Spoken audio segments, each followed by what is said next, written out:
সমুদ্রের ধারে দাঁড়িয়েছেন কখনো? অনেকে দাঁড়িয়েছেন, ওখানে কিছু চোরাবালি থাকে, আছে চোরাবালি আছে। এই চোরাবালিতে কেউ যদি ডুবে যায়, দেখা যায় যে আস্তে আস্তে তার হাঁটু, তারপরে তার কোমর, তারপর বুক আস্তে আস্তে ডুবতে থাকে। আমাদের অবস্থাটা এখন এমন হয়েছে যে প্রথমে আমাদের উম্মাহ, এই দেহটা একটা চোরাবালিতে পড়েছিল, পরে তার প্রথমত টাকনু পর্যন্ত ডুবেছে। সে হাত পা ছড়াছড়ি করছে, আমাকে বাঁচাও, আমাকে উঠাও। চারপাশে উম্মার অনুসারী মানুষরা ছিলেন, তারা বলছে নড়াচড়া করবেন না, নড়াচড়া করবেন না, নড়াচড়া করলে আরও ডুবে যাবেন, ওইভাবে থাকেন।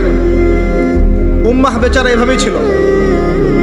তারপর আস্তে আস্তে আস্তে আস্তে তার হাঁটু পর্যন্ত ডুবে গেল।